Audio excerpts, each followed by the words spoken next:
tivemos um pequeno problema na nossa transmissão pela internet.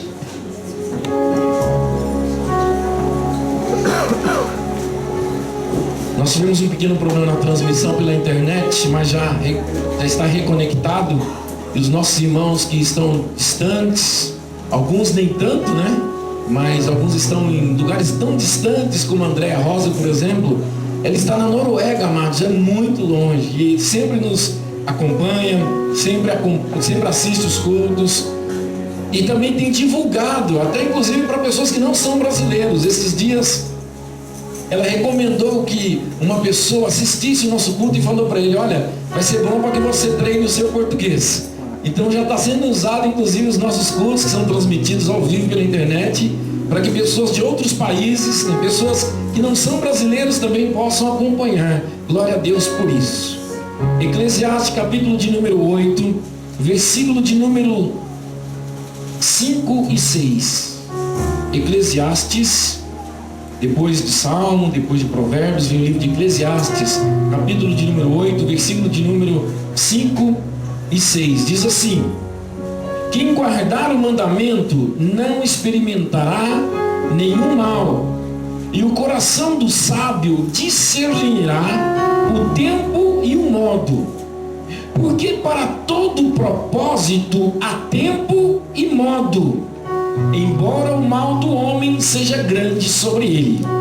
O verso número 6 novamente diz: porque para todo propósito, diga, para todo propósito, de novo, para todo propósito, há tempo e modo. Tempo e modo. Feche teus olhos, vamos orar. Pai, nós te agradecemos por esta noite, pela tua palavra, que já tem sido ministrada aos nossos corações, Deus. Obrigado por esse tempo de adoração que o Senhor nos proporcionou através da música, das danças. Obrigado, Deus, porque de um modo muito especial o Senhor tem nos atraído à tua presença.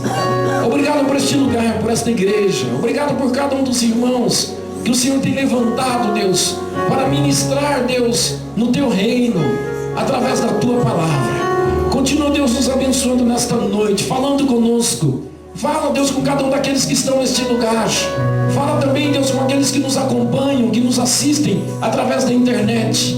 Abençoa, Deus, e que o teu Espírito possa tocar de uma forma muito especial em cada um de nós. Que sejamos sábios segundo a tua palavra. Que possamos aprender a viver segundo aquilo que está no teu coração, Pai. Nós oramos agradecidos em nome de Jesus. Os que concordam digam amém. Amém. Pode sentar, por favor. Nossa cidade é muito quente, apesar de nós termos um bom sistema aqui de refrigeração. Parece que o ar-condicionado não estava bem regulado. Aqui em cima está bem? Está bem, né? Calor aí, Vitão? Nós, graças a Deus, nós temos um sistema bom de ar-condicionado. Só que às vezes acaba desregulado, alguém mexe, alguma coisa assim, e acaba comprometendo a temperatura aqui. Mas realmente está muito calor. Eu fico imaginando os nossos queridos irmãos que às vezes se reúnem em alguns lugares e ainda não tem ar-condicionado. É muito difícil, né? E eu, por exemplo, transpiro muito, sinto muito calor, então é mais difícil ainda. Mas o Senhor tem nos abençoado, tem nos dado um lugar confortável, agradável, né? Vocês que estão nos assistindo também, onde quer que vocês estejam, que vocês tenham um tempo maravilhoso de refrigério, de paz pela presença do Senhor. Queridos, eu gostaria de compartilhar algumas coisas daquilo que Deus tem colocado no meu coração a respeito de tempo, de modo, de propósito. E é um tema muito vasto, muito profundo. E eu gostaria nessa noite, na verdade, de fazer uma introdução, porque também tem muito a ver com aquilo que o Senhor Jesus já fez por nós. Porque quando nós olhamos para a mesa como esta que está aqui, nós encontramos aqui alguns elementos que representam aquilo que Jesus já fez por nós. O Senhor Jesus deixou estabelecida a ceia como um mandamento, como uma ordenança para aqueles que haveriam de crer nele. Na verdade, comer o pão e beber do cálice significa crer que aquilo que o Senhor Jesus Cristo fez é válido, tem valor para cada um de nós.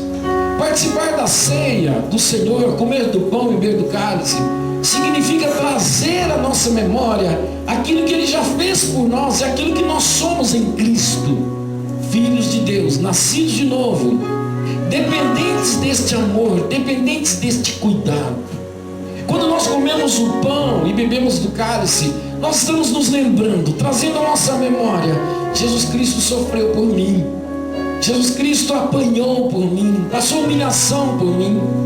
Beber do cálice significa: olha, Jesus derramou o seu sangue por mim, Ele deu a sua vida por mim. Eu que estava morto em delitos e pecados, eu fui vivificado pela fé em Cristo Jesus, que morreu por mim, que se ofereceu por mim. Jesus voluntariamente abriu mão da sua própria vida em nosso favor. Diga: Ele morreu por mim. Jesus morreu por nós. E eu repito, por nós individualmente. Diga: Jesus morreu por mim. Bata a mão no seu peito assim, diga: Jesus morreu por mim. Feche os teus olhos. Diga: Jesus morreu por mim. Diga: Jesus sofreu por mim. Jesus ressuscitou por mim. Diga: Jesus ressuscitou por mim, para que eu tenha vida e vida com abundância. Diga: obrigado, Jesus. Aleluia. Ele é digno de louvor. Amém, amados? Jesus sofreu, morreu e ressuscitou por cada um de nós individualmente. Eu repito algumas vezes, sempre aqui na igreja, que a gente não se lance, não se misture no meio da multidão, mas que a gente tenha consciência da realidade que a morte de Jesus, o seu sacrifício, a sua entrega e também a sua ressurreição, a sua vitória, ela é, amados, concedida a nós também, individualmente. Porque quando nós cremos em Jesus, aquilo que Ele fez por nós é colocado sobre nós. Nós recebemos, amados, as consequências daquilo que Jesus já fez por nós. Mas entenda: por você, diga: por mim. Então entenda que você tem uma vida. Você é único, você é alguém especial. Você é alguém por quem Jesus morreu. Jesus morreu por você. Ele morreu por todos aqueles que haveriam de crer nele. Mas nós temos que ter esse entendimento de forma individualizada, porque senão não faz sentido. Alguns de nós, ao pensar que estamos sendo humildes, falam: não, amém todos nós. Jesus morreu por todos nós, mas Ele não toma posse individualmente, amados, do resultado desta morte, do resultado desta ressurreição. É necessário que você receba os resultados para a tua vida. Diga: minha vida. Diga: minha vida. Para a tua vida, para a tua família, para o teu futuro. Porque você sim foi escolhido por Deus e escolhido individualmente. A Bíblia diz que nós temos um novo nome. Deus nos deu um novo nome. Deus escreveu o nosso nome no livro da vida.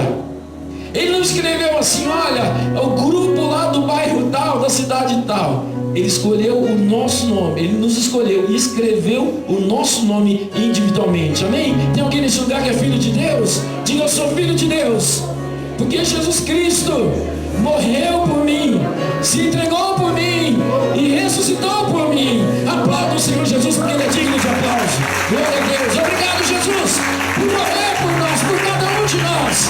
Obrigado, Jesus, por ressuscitar por nós e nos fazer filhos de Deus. Obrigado, Jesus. Obrigado, Jesus. Queridos, Eclesiastes é chamado livro do pregador. É o livro da sabedoria. É o livro do anunciador, daquele que anunciou a sabedoria que Deus havia lhe dado e também o caminho da sabedoria. Provavelmente escrito por Salomão. Não é consenso entre os estudiosos, mas provavelmente foi escrito por Salomão. Este livro de Eclesiastes traz profundos ensinos, queridos, sobre a vida. Como fazer, o que fazer, quando fazer, dentre tantas outras coisas. Fala muito sobre ser sábio, como adquirir sabedoria, o valor da sabedoria, dentre tantas outras coisas. E nesses dois versículos, nós encontramos talvez uma ampliação de um versículo que nós já conhecemos muito, no capítulo 3, que diz, versículo 1, tudo tem o seu tempo determinado, e há tempo para todo propósito debaixo do céu. Isso diz Eclesiastes 3:1. Para tudo tem o seu tempo determinado, e há tempo para todo propósito debaixo do céu. E no versículo, capítulo 8, versículos 5 e 6, a gente encontra aí uma ampliação. Nós encontramos então o escritor aprofundando um pouquinho mais, falando sim que há tempo para todo propósito, mas também falando, queridos, que há tempo e modo, há tempo e forma. Nesses dois versículos, e portanto, nós encontramos alguns ensinos, algumas verdades reveladas por Deus para nós hoje, para vivermos tudo aquilo que Ele preparou para nós, tudo aquilo que Ele sonhou para nós. É verdade que muitas vezes nós nos sentimos apenas mais um ou mais alguns. A impressão que nós temos, por causa de alguns fatores, de algumas coisas que acontecem e que aconteceram, é que a nossa vida não tem sentido, não tem propósito, não tem valor. E o diabo faz de tudo para nos convencer disso, dessa mentira, sendo que na verdade Deus quer nos convencer o contrário, que a nossa vida tem valor para Ele. Tanto é que Jesus morreu por nós. Essa talvez seja a maior prova do amor de Deus, em que Jesus Cristo morreu por nós, sendo nós ainda pecadores, conforme nos ensina a Bíblia. Essa é a maior prova que alguém poderia dar por outra pessoa. Jesus morreu por nós. Portanto, nós temos valor. Nós temos valor, e não apenas um valor separado em si mesmo, mas um valor para o propósito de Deus. Quando Deus nos escolheu, Ele estava manifestando o valor que nós temos para Ele. E Ele, por que Ele nos escolheu? Porque Ele tem propósitos, porque Ele tem planos para nós, porque Ele tem objetivos para as nossas vidas, porque nós não nascemos por nascer, porque nós não vivemos por viver, e nós não vamos estar com Ele por estar, não. Para tudo há propósito, há tempo, modo e propósito. Diga, minha vida tem valor. Deus tem, portanto, propósitos para você, para mim, para todos nós. Nós vamos nessa noite aprender algumas coisas sobre estas coisas. O que nós podemos aprender hoje através desses versículos, desse texto? A primeira coisa, chama-nos a atenção do versículo de número 5, começa dizendo: quem guardar os mandamentos não experimentará nenhum mal. Aquele que guarda o mandamento não experimentará nenhum mal. O mal que se refere, amados, o texto aqui, não é um resultado parcial, imediato. Nós muitas vezes somos imediatistas, fazemos algo aqui e queremos que o resultado apareça, predomine imediatamente. Não é assim que acontece, variavelmente. Nós precisamos entender, amados, que este mal que se refere o texto é o resultado final, é lá na frente, é o que de fato, na verdade, importa. Porque a nossa vida nessa terra, ela é por um prazo curtíssimo de tempo comparado à eternidade que Deus preparou para nós. O que se refere ao texto tem a ver com o resultado lá na frente, com aquilo que de fato importa. Tem a ver com a eternidade. Tem a ver não com esse tempo, pequeno espaço de tempo que nós passaremos nessa terra e que nós viveremos neste corpo, porque esta vida é passageira, é temporal. Mas tem a ver, amados, com aquilo que o Senhor tem para nós eternamente. Os males cotidianos, tais como doenças, enfermidades, decepções, aflições, dores relativas à natureza humana, eles podem até nos incomodar e fazer parte da nossa vida durante um período, porque é consequência do pecado adâmico, da nossa natureza, da nossa descendência. Os nossos pais pecaram, Adão e Eva pecaram, e todos conhecem a história. Então nós trazemos conosco neste corpo esta herança do pecado, a consequência do pecado. Por isso nós ficamos doentes, por isso nós sentimos dores. É consequência do pecado original, chamado pecado original. Pecado que nós herdamos dos nossos pais, Adão e Eva. Nós vivemos sim esses momentos de dores, de aflições, de incômodo, de tristeza, de choro. Amados, esses momentos de dores, aflições, lutas, tribulações, problemas, dificuldades, eles podem até nos afligir durante um tempo, nessa jornada, nesta vida, neste corpo que nós estamos. Mas, amados, que tenhamos a convicção que não é para sempre. Um dia o choro vai cessar. Um dia a dor, por mais terrível que ela seja, ela cessará. A doença um dia ela terá que sair. Sim, da tua vida ela sairá. É verdade que muitos passam talvez grande parte da sua vida assim, debaixo de dor, de sofrimento, de enfermidade. Mas, amados, o que nos alegra é que um dia este tempo de sofrimento, de dor findará, acabará, em nome de Jesus, amém? Porque aqueles que estão em Cristo já não vivem mais sob a expectativa natural, humana, imediata, mas vivem numa expectativa eterna. Porque a Bíblia diz, amados, que quando nós nascemos de novo, nós temos vida eterna. E o que são 20 anos, 30, 40, ou 60, ou 70, 80, 90, diante da eternidade? É nada, amados, é nada. A nossa expectativa, queridos, a presente expectativa, que faz parte do nosso coração e deve fazer, nós que temos o Espírito Santo, é que nós viveremos para sempre. E um dia o choro cessará. A Bíblia diz que sim, o choro pode durar uma noite, um período, uma época, mas a alegria virá ao amanhecer, amém? O nosso amanhecer se chama Jesus. Ele é a razão pela qual nós podemos nos alegrar e ter a convicção de que nós viveremos para sempre com Ele. E lá nós viveremos num lugar onde a dor não entrará, onde o choro não estará mais presente na tua face. Sim, essas lágrimas Ele mesmo as enxugará, diz o Senhor. Tenha essa certeza de que o Senhor estará contigo para sempre. E ainda que perdure, que dure este sofrimento, essas dores e tribulações que todos nós sofremos, isso findará, isso chegará ao fim, e será em breve, porque Jesus está voltando, e Ele levará consigo a sua igreja. Aqueles que são dele, Ele levará consigo, e nós viveremos para todos sempre com Ele, amados. O louvaremos, adoraremos. Ele é nosso e nós seremos dele. Hoje nós vemos em parte, mas nós veremos o todo, o veremos face a face, porque nós somos filhos de Deus, comprados e redimidos pelo sangue do Cordeiro. Aleluia. Quantos podem dizer glória a Deus? Glória a Deus. Louvado seja o nome do Senhor. A Bíblia diz que aquele que guardar o mandamento não experimentará nenhum mal eternamente.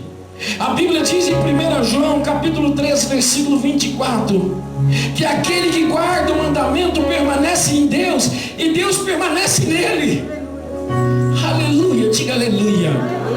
Quando nós tomamos, amados, a decisão de reter a palavra, de guardar a palavra, de ter a palavra de Deus, queridos, como referência para as nossas vidas, de ter a palavra de Deus, amados, como bússola para o nosso caminho, como aquela que nos dará o norte, a direção.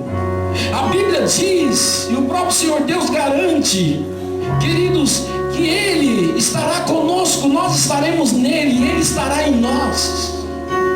Por isso, queridos, a convicção que você pode ter no teu coração, se você guardar o mandamento, se você guardar a palavra, o mal não te afligirá para sempre.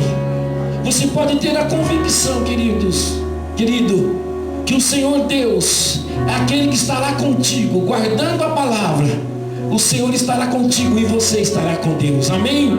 Jesus se entregou na cruz do Calvário e ressuscitou ao terceiro dia, com este propósito, tendo este propósito, para que aqueles que nele creem estejam debaixo desta palavra poderosa de vitória, amados. E ninguém poderá roubar de você a tua vitória. Ninguém poderá roubar de você esta certeza, esta verdade, de que você você é de Deus, que nasceu para Deus e vive para Ele, estará com Ele para todo sempre. Amém? Diga: eu sou de Deus e Ele é meu. Eu estou em Deus e Ele está em mim. Aleluia. Pode dizer aleluia? Glória a Deus. Quem guarda a palavra, queridos, pode ter essa certeza: eu estou em Deus e Deus está em mim. Eu amo a Deus e Ele me ama. Ele me guarda, Ele me livra, Ele estará sempre comigo. Amém? A segunda verdade que nós encontramos nesse texto, queridos, é que o coração do sábio discernirá o tempo e o modo. Então aqui nós encontramos três coisas fundamentais. Primeiro, ele fala do sábio. Ele está se referindo a uma pessoa, está se referindo, na verdade, a uma característica de uma pessoa. Porque nós podemos ser sábios ou nós podemos ser tolos. A pergunta é: nós temos agido como sábios ou agimos como tolos? A Bíblia diz que são apenas os sábios que discernem, que entendem, que compreendem, que distinguem o tempo e o modo. Deus espera, queridos, que nós sejamos sábios. Deus espera que a gente refute a tolice das nossas vidas. Deus espera, queridos, que nós estejamos nele, porque em Deus está toda a sabedoria. E a Bíblia diz, amados, que a sabedoria de Deus não é como a sabedoria deste mundo. Porque a sabedoria deste mundo, ela é temporal, ela é humana, ela é racional, ela é limitada, mas a sabedoria de Deus é eterna, é completa. Deus espera que nós sejamos sábios, queridos, e que nós tenhamos um coração apto, preparado para discernir, para entender, para separar, para fazer separação entre o joio e o trigo, entre aquilo que é bom e o que não é, entre aquilo que é agradável e o que é desagradável, entre aquilo que é temporal e aquilo que é eterno. Será que nós temos, queridos, conseguido ou investido tempo para distinguir aquilo que é material, aquilo que é espiritual, aquilo que é passageiro e aquilo que é eterno? Será que nós temos tido uma visão, amados, mais ampla das coisas? Ou será que a nossa visão tem sido tacanha, restritiva, no sentido de olhar apenas para as coisas em si mesmas? Alguns de nós somos assim, queridos. Não conseguimos ter uma visão muito ampla, apenas olhamos de forma pequena. Queridos, a visão de Deus, ela é maior e a nossa também deve ser. Muitas vezes olhamos por uma pessoa e apenas encontramos defeitos. E infelizmente, muitas vezes apenas enfatizamos os defeitos dos outros, os problemas. Será que não tem sido esse o nosso comportamento? Precisamos entender que aquele que age assim está agindo como todo. Talvez não seja, eu acredito que não seja, mas age como tal. Porque o coração do sábio e a visão do sábio é maior, é a visão de Deus. Deus, Ele nos olha dentro de um contexto maior, amados. Deus olha para você e não vê você em si mesmo, mas vê você como parte de um grande projeto que está no coração dele. Deus vê você hoje, não apenas vê você hoje, mas Ele já está te vendo na segunda, na terça, na quarta, na quinta-feira, na sexta, nessa semana, neste mês, neste ano e nos anos vindouros. Essa visão de Deus. E Deus quer que seja também a nossa visão. Deus quer que a nossa visão seja maior, mais ampla, mais profunda. Que a gente não foque apenas em problemas, particularidades da nossa vida que nos fazem esmorecer, desanimar. Amados, alguns de nós temos uma tendência tão grande em enxergar os problemas que a gente só enxerga problema, só dificuldade, só coisa ruim. Talvez os nossos olhos precisam ser melhores treinados, queridos. Talvez a nossa mente precisa ser treinada para discernir essas coisas, para entender, para distinguir, para discernir o nosso olhar em relação às pessoas ao nosso redor. em relação às situações, em relação à nossa casa, à nossa família, ao nosso trabalho, às nossas finanças, ao nosso ministério, em relação ao nosso relacionamento com Deus. Em que pé está o teu relacionamento com Deus? Quem é Deus para você? Qual é a tua prioridade de vida? Amados, muitos de nós passamos uma vida inteira e infelizmente morremos debaixo da frustração. Alguns de nós levamos para o nosso caixão apenas a frustração e deixamos ainda nas trilhas que percorremos durante a nossa vida apenas frustrações, dores, problemas, dificuldades, amarguras.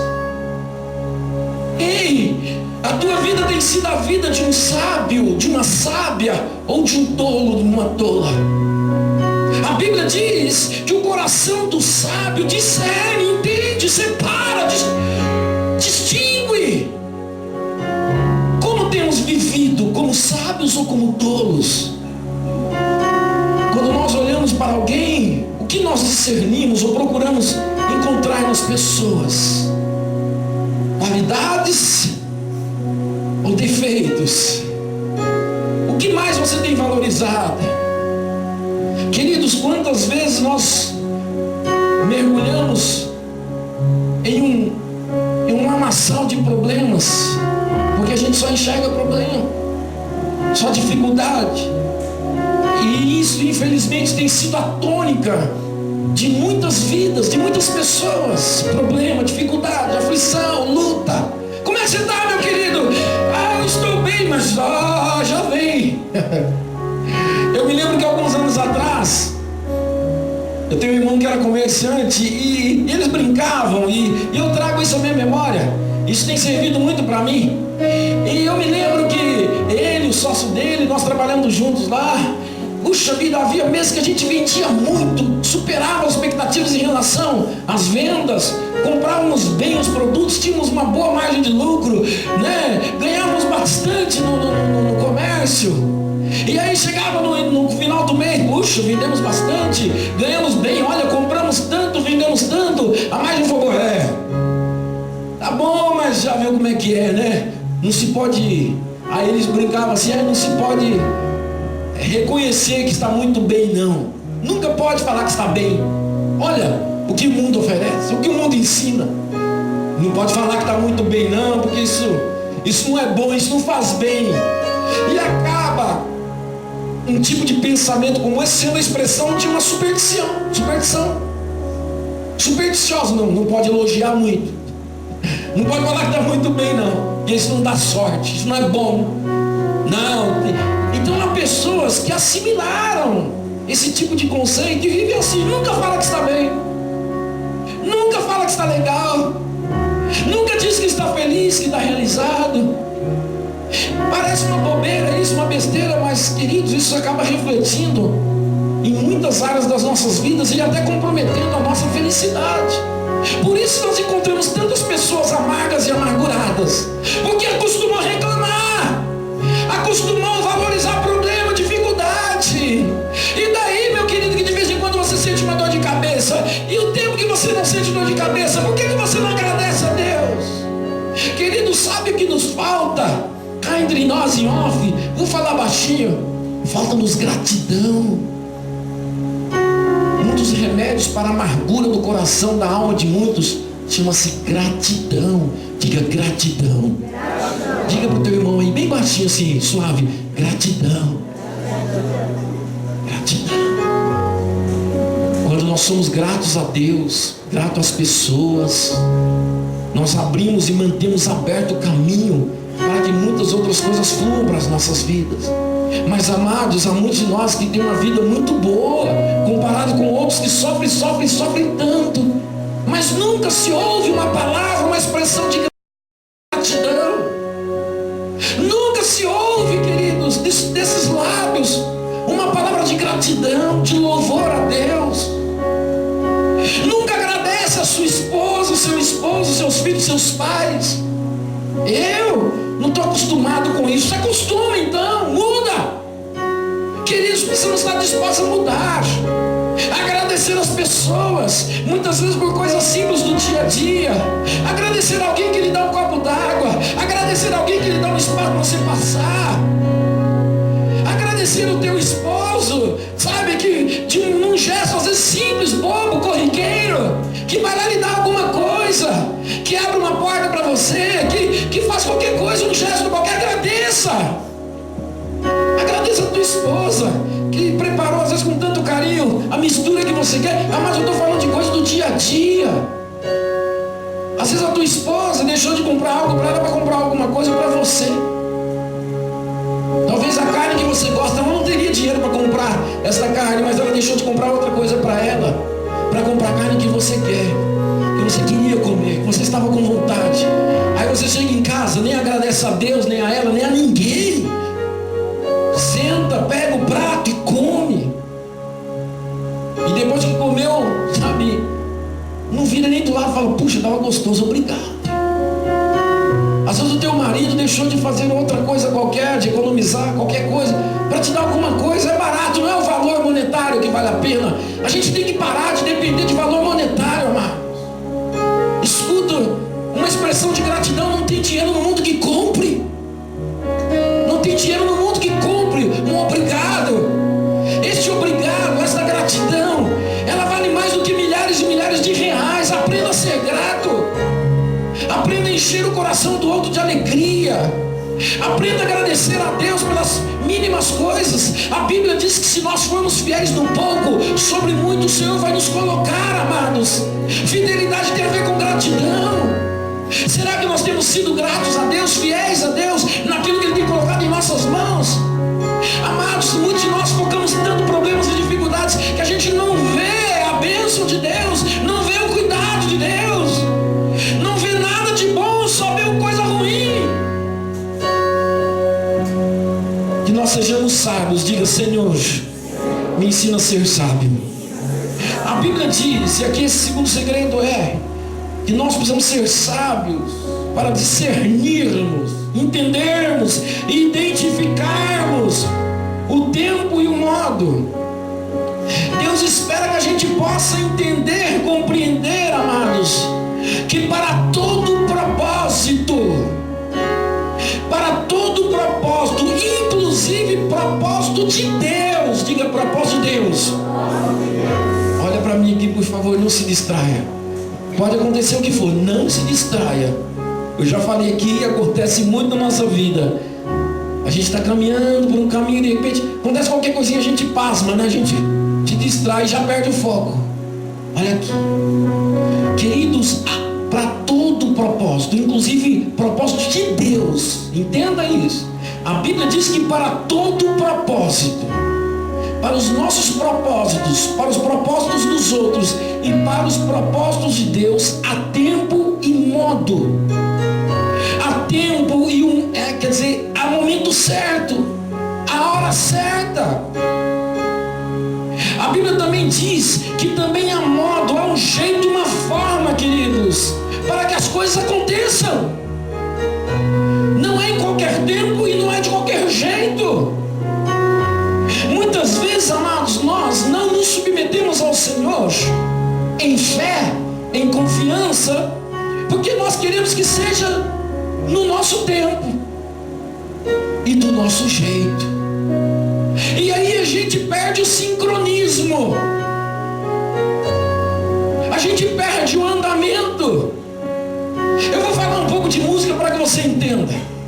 Toda música, quando a gente vê vários instrumentos como aqui, há um andamento da música, há um tempo da música. Ela tem um tempo, inclusive técnico. E a música trabalha nesse tempo. Todos os músicos, eles têm que tocar os seus instrumentos dentro daquele tempo.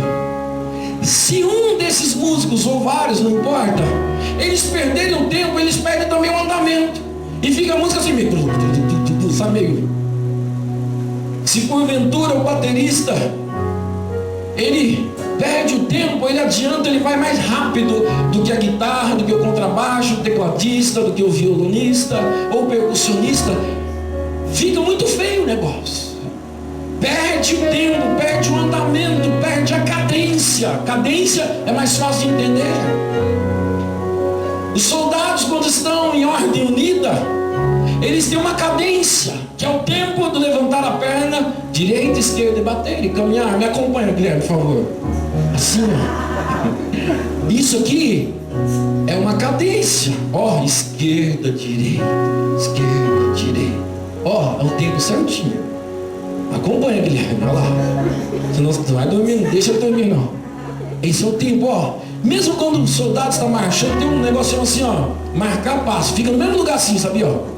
Deixa eu ver se consigo fazer o tempo aqui. Isso é o tempo. Ó. Ó, o Vitão tá no meu tempo, ó. Continua, Vitão, nesse tempo aí. Agora eu vou perder o tempo.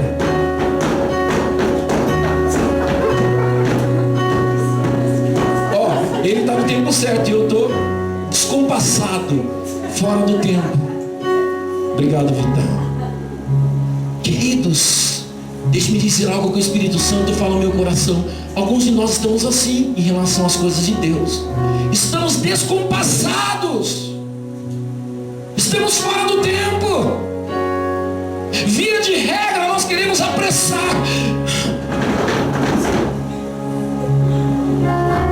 Vai cair tudo aí? Obrigado, pastor Mil. Tenho que reforçar aqui que a Gabriela Rocha pula mais que eu, viu, gente? Sábado que vem aqui ao vivo e a cores, Gabriela Rocha. Queridos, alguns de nós queremos, ó, pra cá, mais firme. Mas também há pessoas que estão assim, quase morrendo.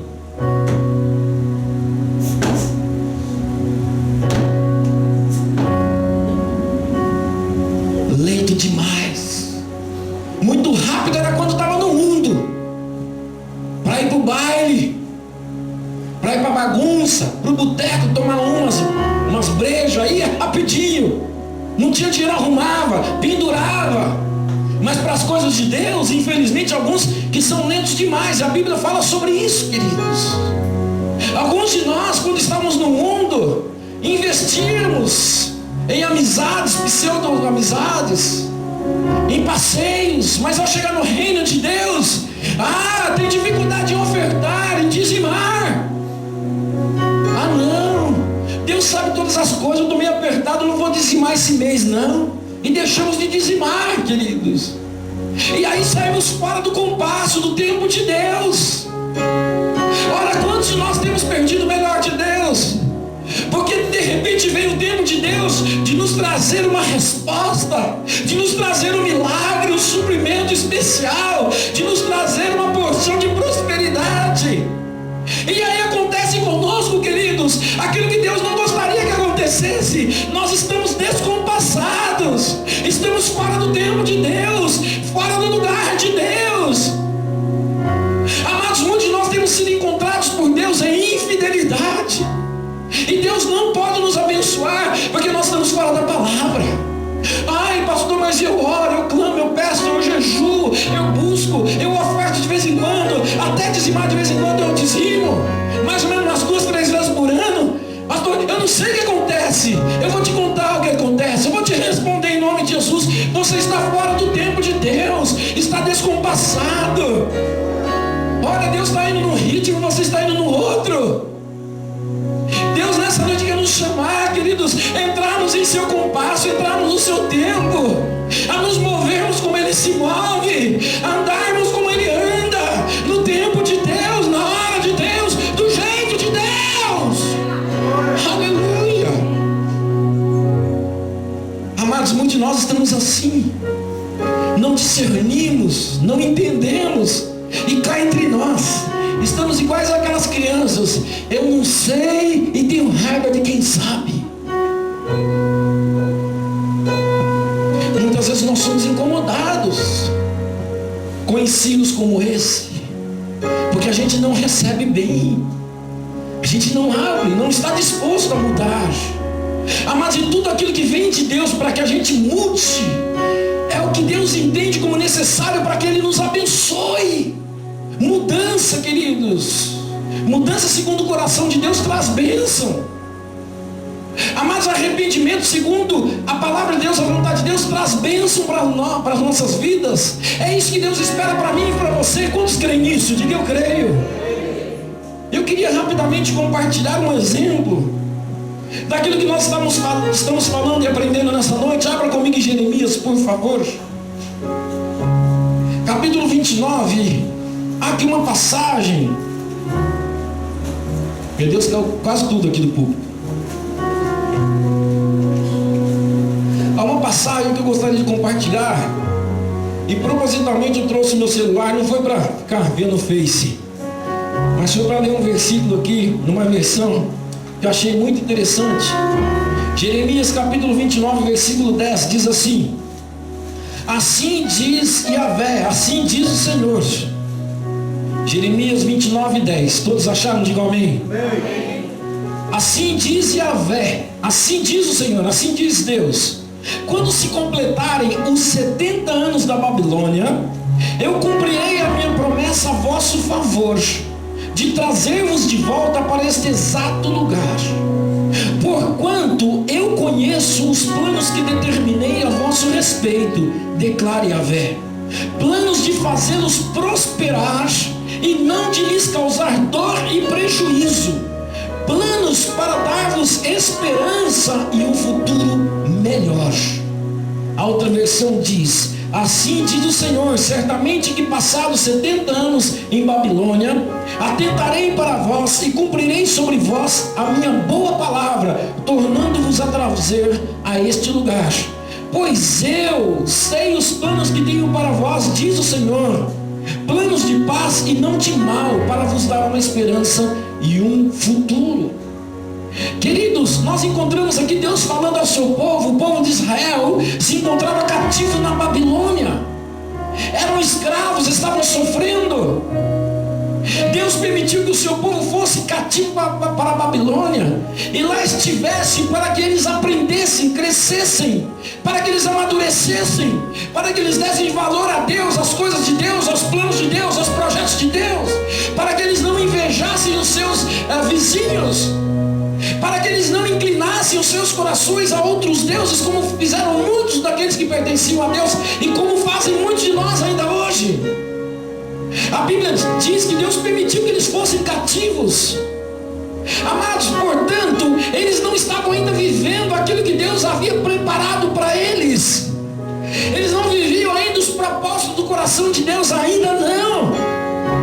Assim como nós também, queridos, apesar de nós sermos filhos de Deus, lavados pelo sangue do Cordeiro, apesar de nós termos o nosso nome escrito no livro da vida, ainda nós não vivemos os planos de Deus. Você ainda não vive os planos de Deus, você ainda não vive completamente os propósitos do Senhor, ainda não.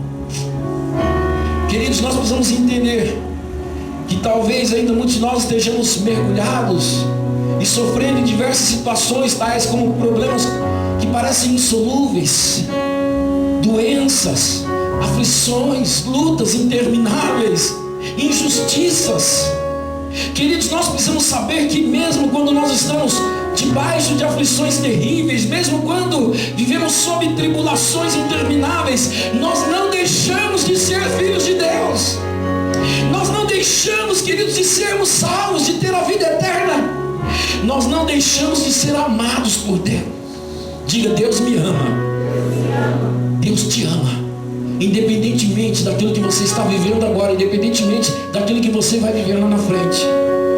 O amor de Deus não está condicionado às circunstâncias que nós vivemos, e nem àquilo que nós temos ou deixamos de ter. Alguns de nós, infelizmente, aprendemos que só é abençoado aquele que tem bens, móveis e imóveis. Alguns de nós acham que Deus só está cuidando daquele que está dirigindo um carro novo.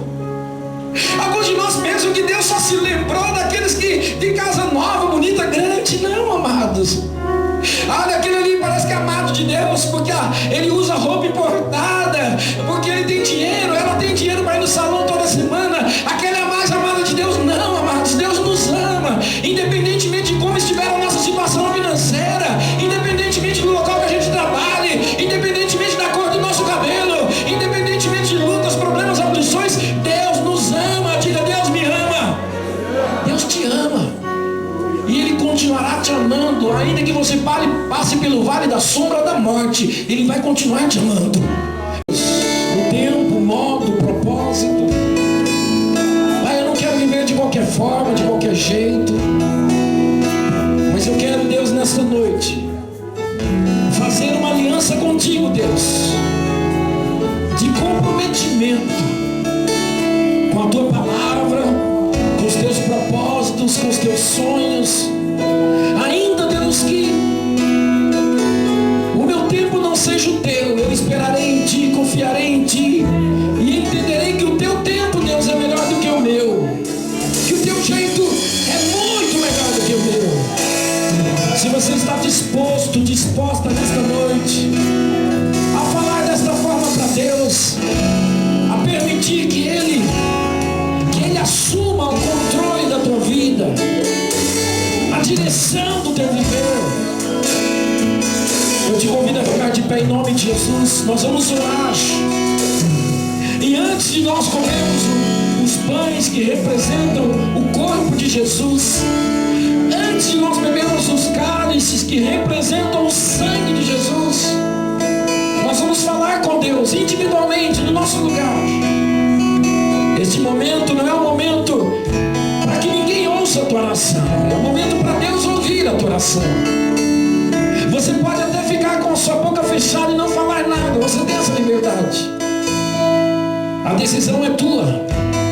Faça o que você quiser, do jeito que você quiser. Mas talvez seja o momento de você aproveitar a oportunidade de falar com Deus como talvez faça muito tempo que você não fale. Talvez seja o momento de você falar, se abrir, como talvez você nunca tenha feito. Talvez Deus esteja esperando ouvir algo da tua boca nesta noite, para algo tremendo que Ele está fazendo e que Ele vai fazer por você. Eu vejo pessoas nesse lugar que estão com coisas emperradas, paradas, porque não se abriram para Deus como deveriam, porque não estão dispostos ou não estavam dispostas a viver exatamente aquilo que Deus havia planejado. Há algumas pessoas aqui que estavam lutando com Deus, brigando com Deus, batendo de frente com Deus, indo contra Deus, em descompasso com Deus. Assim diz o Senhor: eu te escolhi, filho meu. Eu te atraí a mim, diz o Senhor. Eu te trouxe a mim, diz o Senhor.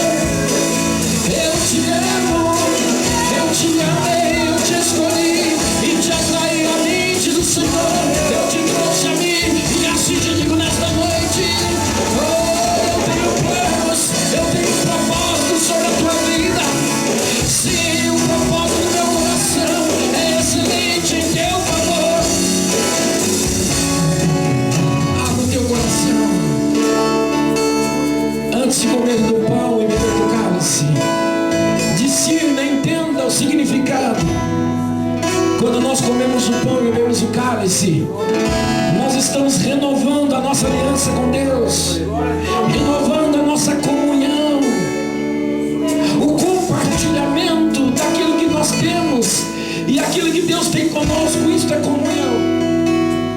Feche os teus olhos, coloca a mão no teu coração e diga: Senhor, eu abro meu coração para a tua palavra. Reconheço, Deus, que preciso mudar, melhorar em muitas áreas. Quero ser sábio, Deus. Quero discernir, entender os propósitos, o tempo, o modo, Deus. Em nome de Jesus, ensina-me, Deus, a crer em Ti, a esperar em Ti, a confiar em Ti e entender, Deus, que o Senhor é quem sabe os planos que tem ao meu respeito. Eu reconheço, Deus, que os Teus propósitos é me prosperar, é me abençoar e não me causar dor e sofrimento. Eu entendo teus propósitos é para me abençoar, me dar esperança em um futuro melhor. Eu confio em ti, Deus, e guardo agora a tua palavra no meu coração. Ao comer deste pão, ao beber deste cálice, eu renovo, Deus, a minha aliança contigo. Eu renovo, Deus, a minha comunhão com o Senhor. Em nome de Jesus. Nós vamos orar e consagrar os pães e os cálices. Logo a seguir, os nossos oficiais irão servir. Quem pode, quem deve participar dessa ceia? Aqueles que nasceram de novo, aqueles que são filhos de Deus, aqueles que entendem que este pão não é para matar a fome, nem este cálice é para matar a sede, mas é na verdade um ato profético de fé, de obediência à palavra de Deus. Nós vamos orar e consagrar os pães e os cálices, e logo a seguir os oficiais irão servir. Eu te incentivo a pegar e segurar na sua mão e não comer imediatamente, não beber imediatamente, mas ter um tempo de reflexão, de meditação com Deus, um tempo de tomada de decisões em Deus, coisas que só você e Deus ouvirão, mas que não coma indignamente, que não beba indignamente, mas coma e beba sabendo que esta é a ceia do Senhor, é o corpo e o sangue de Cristo que foi derramado por nós. Levante as suas mãos, Pai. No nome de Jesus nós consagramos agora os pães e os cálices que serão servidos. Pai querido, que a tua unção esteja sobre cada pedaço de pão, sobre cada cálice que será servido. Que a tua unção esteja sobre cada um daqueles que comerão os pães e beberão os cálices, Pai. Que seja o participar desta ceia, Deus, o renovar da aliança, o renovar do sonho, do propósito, da fé, da confiança em ti, Deus. Pai, abençoa-nos, Pai, porque precisamos da tua bênção. Nós consagramos agora os cálices e os pães serão servidos em nome do Pai, do Filho e do Espírito Santo. A igreja diga amém. Os oficiais podem servir, por favor.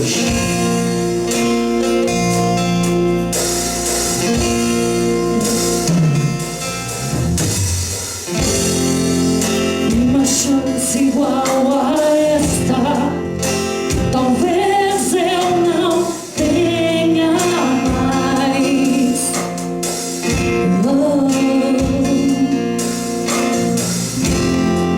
Eu quero estar em tua presença, nem que seja a última vez.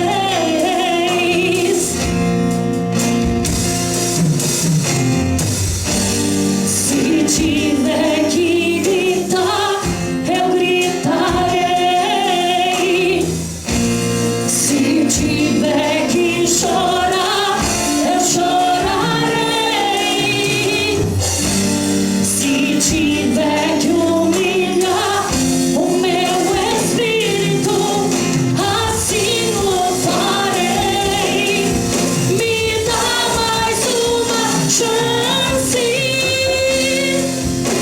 Eu quero nascer do teu espírito. Eu quero matar,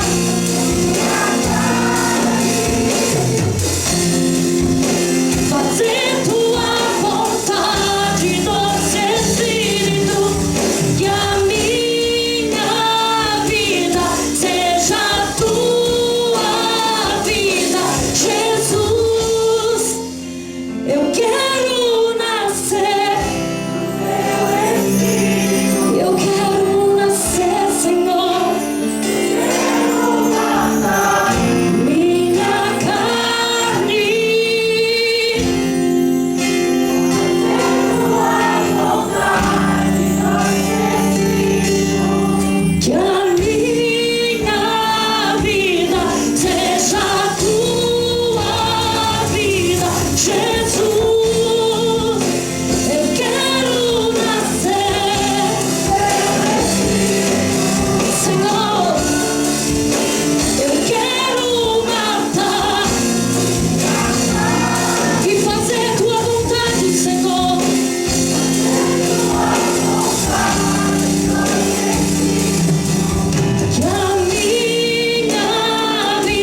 nossas dores, as nossas maldições estavam sobre o seu corpo. Levanta esse pedaço de pão e diga: obrigado, Jesus, por ter morrido em meu lugar, por ter sofrido em meu lugar. Obrigado, Jesus, por ter entregue seu próprio corpo em meu favor. Comerei deste pão em memória, Jesus, do teu sacrifício, do que o Senhor fez por mim. Em teu nome, Jesus. Comamos do pão em nome de Jesus.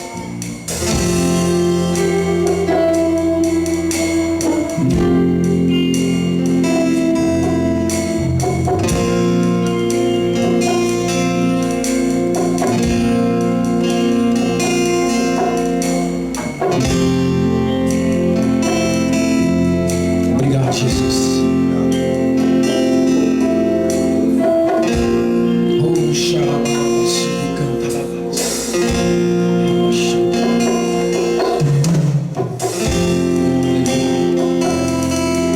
A Bíblia diz que, semelhantemente, depois de ter comido o pão, Jesus pegou o cálice e disse: esse é o cálice da nova aliança no meu sangue, que é derramado por vós. Levanta esse cálice, diga: obrigado, Jesus, por ter morrido em meu favor, por ter entregue a tua vida no meu lugar. Obrigado, Jesus, por ter derramado o teu sangue em meu favor. Beberei este cálice, Jesus, em tua memória, com gratidão, com louvor, reconhecendo que tenho uma aliança com o Senhor, com o teu reino, com a tua igreja. Participarei deste cálice em tua memória, Jesus. Participamos do cálice em nome de Jesus.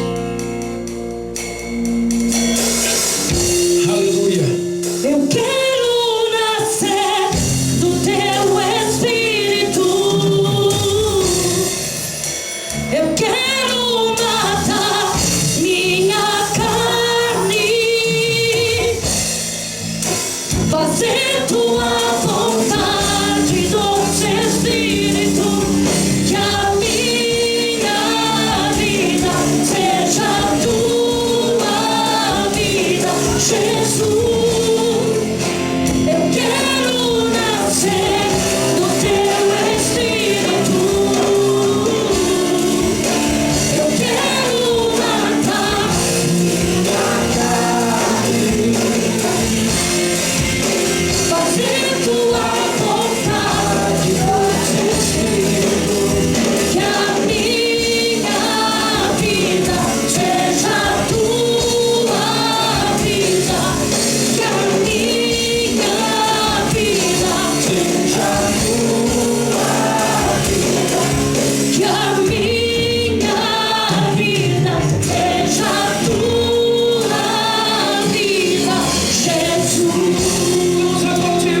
Jesus. Aquele que morreu e ressuscitou, aquele que vive está.